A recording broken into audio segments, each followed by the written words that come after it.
Okay, so discussion is on the 2019 fleet. I'm sure, as I said earlier, I'm sure you guys have had questions from customers asking about, why we're still using 2019 bill sheet, the off lease. Uh, we're actually ordering 2021s. Just at a glance, you're thinking, wow, you guys are really behind. It really doesn't make sense. But with the uh, being intentional, digging in, making sure you guys understand it. I want to run through and again explain how the fleet changeover works, where the fleet companies are at in that, and why we have to do what we're doing. So the first step is helping you guys understand how fleets work. Each year, the fleets order their inventory. They usually order inventory in the spring or first part of the year. They look at, they try to calculate what their business growths are going to be. They try to calculate based on what they've done the previous years. They look at a lot of different things and they actually order their fleet. And just like with us, when they order fleet, there's always changes throughout the year with Ford or General Motors, whoever, saying, this option isn't available, that option isn't available, so they have to tweak it and work it. So it's a work in progress. As the year progresses and it starts getting into August, September, they start selling down their fleet if they own it, so that they can take in inventory to start increasing their fleet. They have a limited amount that they can do on their floor plan. So if they've got $1 million floor plan, if they don't get rid of the fleet, then when that new fleet comes in, they can't pay for it. So they have to start selling their fleet down. Or if it's a repurchase, or if they're doing a lease, and you guys understand what repurchase is, we do that with our vehicles. So if it's a repurchase or a lease, they start getting that inventory ready. And things they do is making sure the tires are good, making sure if there's dents or dings, or the windshields are got cracks in them, whatever. They start getting that fleet ready, because if it's a lease or repurchase, it has to return at a Ford or General Motors, whoever, to take it back. So they start getting prepped and getting ready to do that.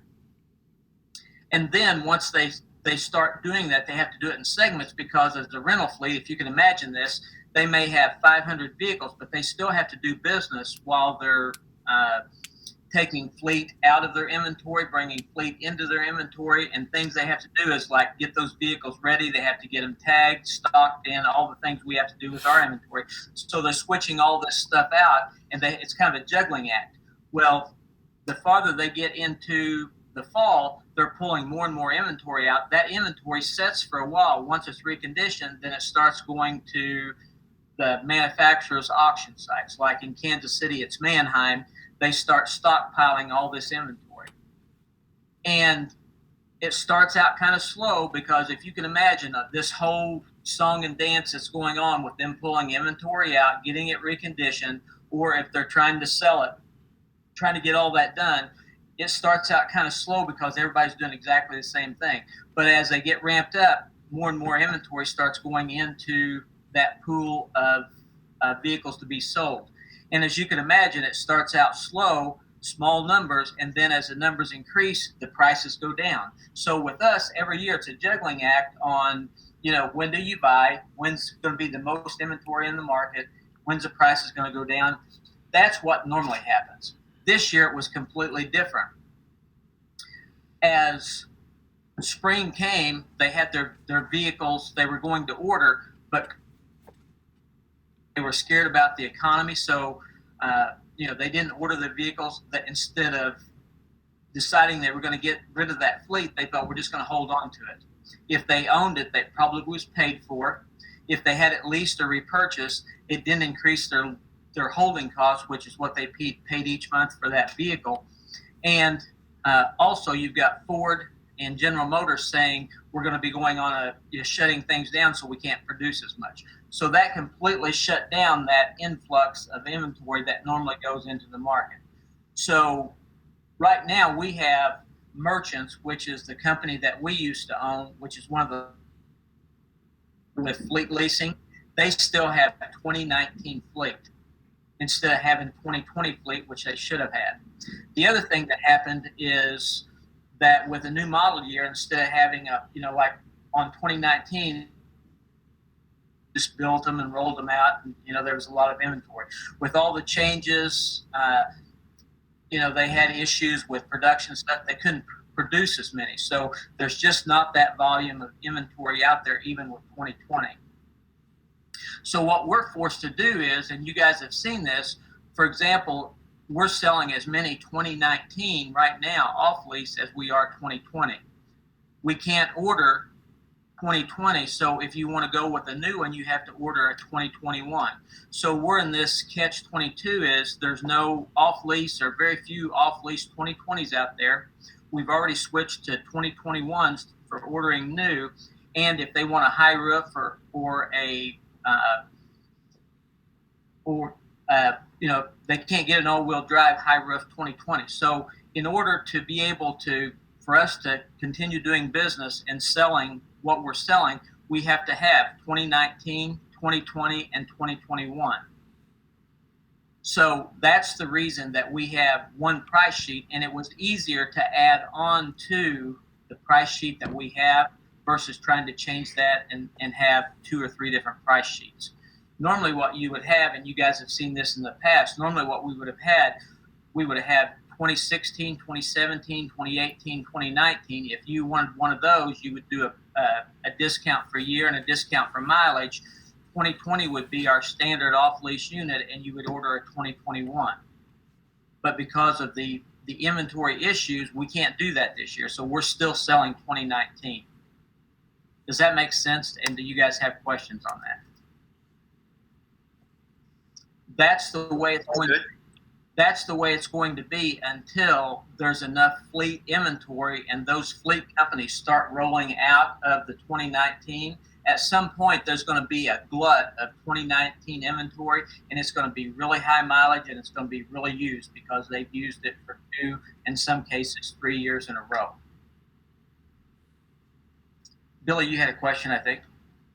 No, it's all good. And that was going to be my next thought, was that when they do come out, they're going to have high miles on them. Exactly. So when they come out, are we talking 2019 like merchant, or are we talking 2020? Well, right now, because there's not a lot of 2020, it's probably they're going to make that switch in 2021. So hopefully there's enough inventory they've ordered, and so when they roll out from 2019, they're going to go from 2019 to 2021 because there's not the 2020 inventory out there. Right. And in fact, right now, it's not just with Ford Transit. It's not like I'm telling you this is an anomaly with just Ford Transit. This is in the entire car market. I was talking with our buyers last week. Randall said that some of the trucks and some of the inventory that he's buying at the auction, some of the off-lease stuff is bringing over MSRP. So the reason that happens is you've got a dealer like ourselves. We're a Dodge, Jeep, Chrysler dealer, but we sell a lot of used inventory. So if we want to be able to sell 2020 Ford trucks that aren't brand new, that maybe's got 5,000 or 10,000 miles on them, we have to go to the factory sale and buy those units in order to be able to sell them to a customer because we can't order them new. That's the only way we can get them. So dealers like ourselves are paying as much as what a dealer is paying, or more than what a dealer is paying for new, just to get that inventory. So the price on programmed vehicles and used inventory has shot through the roof, just like it has with Ford Transit. So the point you need to, and I've been very intentional. I give you a lot of information, but the crux of it is the customer needs to understand the reason that we still are using 2019 is that's what the majority of the off-lease or used fleet is right now, is 2019. And in order to be able to sell 2019, 2020, and 2021, we have a pricing structure that it's easier just to add on for a 2020 off-lease or a 2021 new versus having 2 or 3 different bill sheets, if that makes sense. Yeah. So you have to help the customer understand that whole big picture, or else it looks like, we just, we're really out of date on our price sheet. Hey, Ted, can I tell you the way I've been explaining that question? Sure. And you can tell me if it's wrong or if it's helpful. because I kind of take a little bit different approach. So I usually tell people, well, with the 2020, they did a little bit of a haul over with it. They went from a 6-speed transmission to a 10-speed transmission. They added lane change assist and adaptive cruise control and Sync 3 and the in-dash audio. Keypad edge. They had a lot of just features that are more sought after than what you can find on a 2019, so to speak. So because of that, the base price of a unit went up. So we're still offering 2019s because in a large part, like the 2015 through the 2019 are very I don't want to say old fashioned, but more built closer to your F-150, reliable long term. Whereas the 2020, the parts are still same as the F-150. They're just the same as the new F-150 because they did the same thing with the F-150 transmission. So if we go base, if we said we're going to start base at a 2020, like our base price, a Living isn't going to start at 73 anymore. It's going to start at 80, right? Because we're going to be including an off-lease 2020. So even if we did have units available, wouldn't our base price be jumping up? If that makes sense, like our starting package price.